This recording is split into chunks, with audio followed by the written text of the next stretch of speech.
Police opened fire to stop suspected drug dealer in a car. One of the two giant ducks on Victoria Harbour takes a break. Former British Prime Minister Boris Johnson resigns as lawmaker.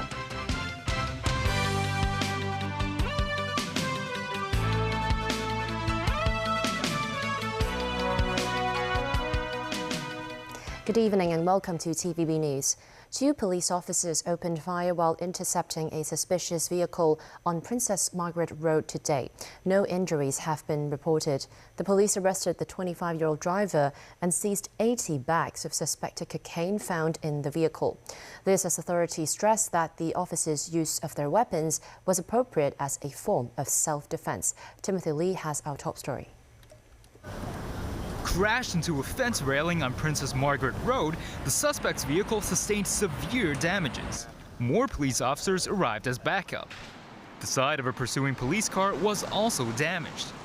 Police said they received a report at around 11 this morning from an individual who claimed a private car carrying the same license plate of his friend's vehicle was seen on Waterloo Road. Officers then stopped the suspected vehicle outside the Hong Kong police station on Princess Margaret Road. Suddenly, the suspect's car reversed and crashed into another vehicle. Police pulled out their weapons and warned the suspect with no avail and fired one shot at the right side of the suspect's car. The suspect then rammed his vehicle into the intercepting police car, with a police officer narrowly dodging the crash. Another officer fired a second shot at a window on the left side of the vehicle after another failed warning. The suspect then drove into a fence railing before police personnel arrested the man. Authorities are questioning the 25-year-old male suspect surnamed Lee. An inspection of the vehicle led to the discovery of 80 bags of suspected cocaine with an estimated value of $100,000. Police said the vehicle was reported missing in Yuen Long back in March and believe that someone stole the car before fitting it with a fake license for drug trafficking use. Authorities emphasized that the involved officer's decision to open fire was an appropriate move. The only motive that I can think of is to evade arrest. Because, as I said, he's definitely a drug trafficker. Every police officer is professionally trained on the use of firearms. There's very strict guidelines on this. And as I said, the only reason that the officers drew out their revolvers, their firearms, and use them is to protect themselves as well as other road users. The suspect has a history of being involved with the triads and was arrested on several charges, including drug trafficking and dangerous driving. Behind me, the suspect's vehicle could still be seen at the scene of the crash, with police officers searching the interior of the car. As of this afternoon, the traffic on Princess Margaret Road is already running smoothly, but several police officers remain at the scene. Timothy Lee, TVB News. Numerous cases of murder and violence have shocked the city over recent days. Secretary for Security Chris Tang said he would deploy more manpower to the front line to beef up patrols. He also believes that the injunction to ban protest song "Glory to Hong Kong" is necessary. Tang said he understands residents' concerns about their safety and said Chief Executive John Lee has instructed the police to patrol the streets in a high-profile manner.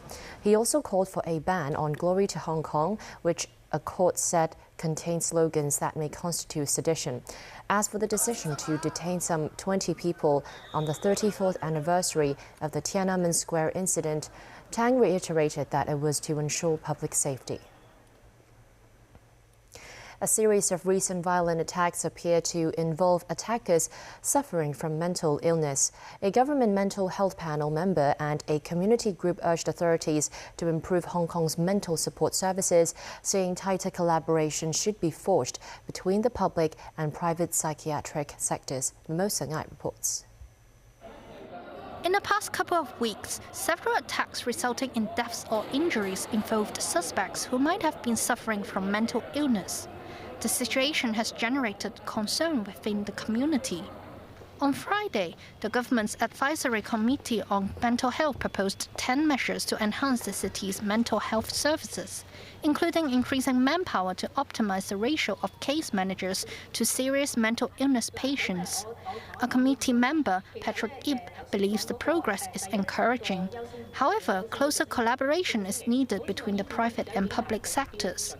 The chairman of the Advisory Committee on Mental Health, as well as the Deputy Secretary for Medical and Health, had already announced in the press conference yesterday that the government actually has decided to invest much more in supporting the need of mental health, particularly related to the carers of all those mental health patients. So I think this is a very positive direction which is encouraging. The existing service, in particular related to mental health service, obviously still need to be further enhanced. In the coming months to years, one of the tasks is trying to enhance the involvement of the private psychiatric service in order to support more stable mental health illness patients. Deputy Director of the Society for Community Organizations, Si Lai Shan, said authorities should offer extra support for ethnic minorities and grassroots families. She added single parents and people with large families tend to face more pressure. They need support for their children and themselves. They learn the Chinese language because most of them, they feel very hard to follow up with the learning of the Chinese. And the other is the support of the childcare. She added single parents and people with large families tend to face more pressure. Memos 9, TVB News. Dozens of people were left disappointed today when they went to see the Double Ducks exhibition in Victoria Harbour, and one of the ducks was deflated. The hot weather meant the yellow material was overstretched. Veronica Lin was with the ducks this morning. Two giant inflatable ducks, titled Double Ducks, made an appearance near Tamar Park and the Central and Western District Promenade. The duo, standing at 18 meters tall each, are among the tallest rubber ducks in the world. A decade since the lone duck debuted in Victoria Harbour, it's now returned with a companion. Even the rain can't dampen these residents' and tourists' enthusiasm for the birds. Dozens swarmed the viewing deck at Tamar Park to take selfies and pose with families and friends. They put in all their effort to find the best angle to frame the perfect duck picture. After a 10-year absence, the organizers and Dutch artist Florentin Hoffman both hope these ducks will bring joy to the city post-pandemic. Some tourists were impressed by the size of the duo. I thought they would be a lot smaller. They're absolutely huge, like very, very cool. Others said it's like a trip down memory lane and that the ducks are a witness to how the city has changed and evolved over the years. 10 years ago, we actually came to see also a rubber duck like this in Tsim Sha Tsui here.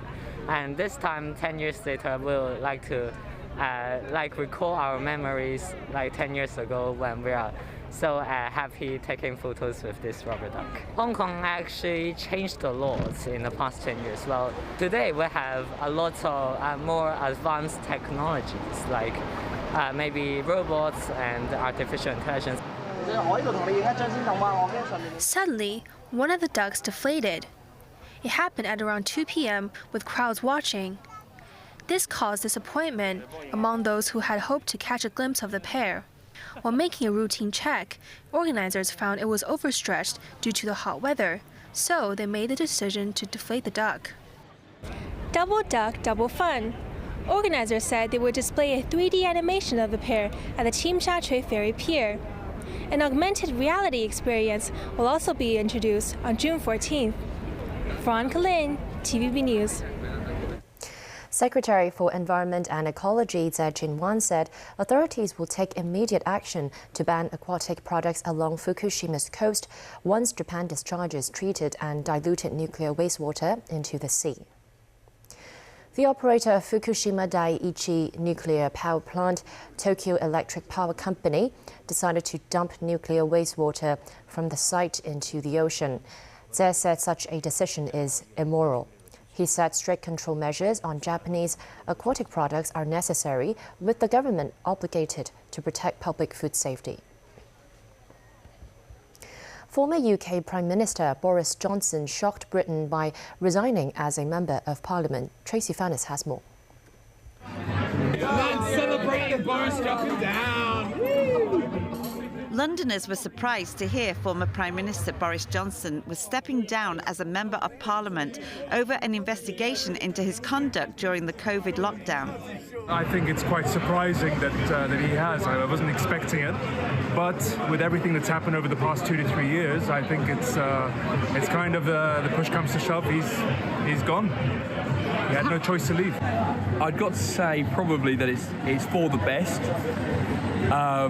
During the pandemic, he sort of stiffed the country over and has not been held accountable for it. There must now be an election. Johnson had been under investigation by a parliamentary inquiry looking into whether he misled the House of Commons about lockdown-breaking parties in Downing Street. He told them rules were followed.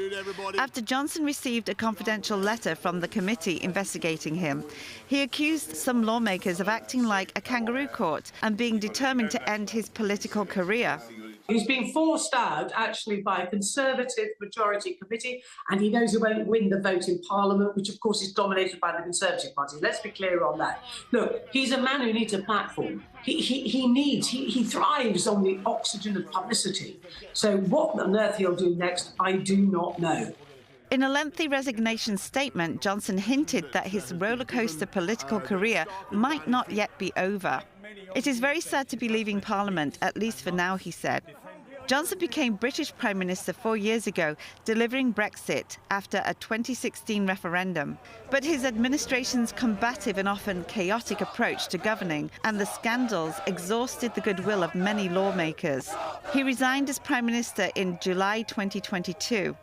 Johnson's resignation as a Member of Parliament reopens divisions in the ruling Conservative Party ahead of a general election expected next year. Tracy Furness, TVB News. Honduran President Iris Xiomara Castro Sarmiento was in Shanghai today at the start of a 6-day state visit to China. The Honduran president visited the headquarters of the New Development Bank in Shanghai, where she met the bank's president Dilma Rousseff, a former president of Brazil. She also visited the research center of Chinese tech giant Huawei, where she was received by the company chairman Liang Hua. Xiomara Castro will stay in Shanghai for 2 days before heading to Beijing, where she will meet President Xi Jinping. China officially opened its embassy in the Honduran capital on Monday. Her visit to China comes 2 months after the two countries formally established diplomatic relations. Still ahead on tonight's news. Donald Trump is charged for keeping classified documents with nuclear and military information.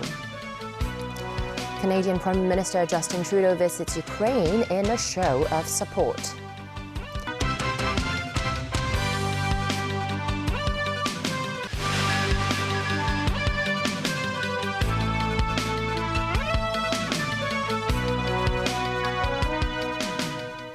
Warm welcome back to TVB News. 1 day after his indictment, the charges against former U.S. President Donald Trump were made public by prosecutors. He faces a 37-count indictment in connection with hoarding national security documents. Prosecutors say the ex-president kept nuclear secrets and impeded the investigation. Trump denies this. David Garrett reports. Charging Donald J. Trump with felony violations of our national security laws, as well as participating in a conspiracy to obstruct justice. The former president faces more charges than first thought. I'm an innocent man. I did nothing wrong. A 37-count indictment accusing Trump of mishandling classified information. The documents contain America's nuclear secrets and military plans. Our laws that protect national defense information are critical for the safety and security of the United States, and they must be enforced. Violations of those laws put our country at risk. Trump's running to be the president again next year. Some of his supporters call it a politically motivated witch hunt. We have one set of laws in this country, and they apply to everyone. Applying those laws, collecting facts, that's what determines the outcome of an investigation. Nothing more and nothing less. Trump denies the charges. The former president's accused of keeping classified files on a stage, in a ballroom, in a shower and in a bathroom in Palm Beach, showing them off to guests and lying to investigators. He's alleged to have shared US military plans with friends at his Bedminster golf club.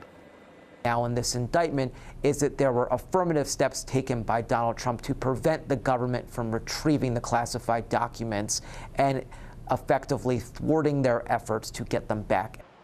Two lawyers defending Trump have quit. The resignation of John Rowley and Jim Trusty is ahead of Trump's appearance in federal court in Miami on Tuesday. Former military valet Walt Nauta has been charged alongside Trump. Nauta worked at Trump's Florida resort after the White House. Some of the charges carry up to 10 years in prison. President Joe Biden was tight-lipped about the incident.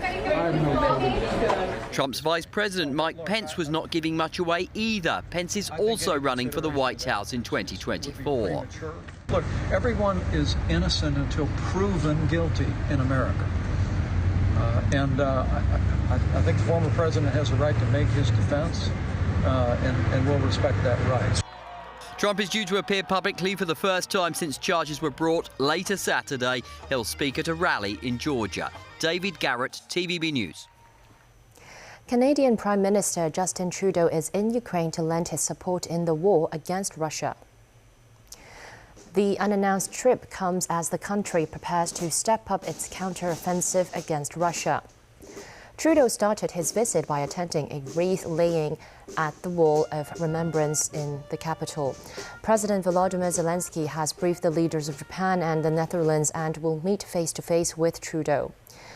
Meantime, environmentalists are concerned as drone footage shows the coastline of the southern Odessa region littered with items after a major dam was breached this week. The Dnipro River is carrying debris from flooded areas. Various objects from houses could be seen.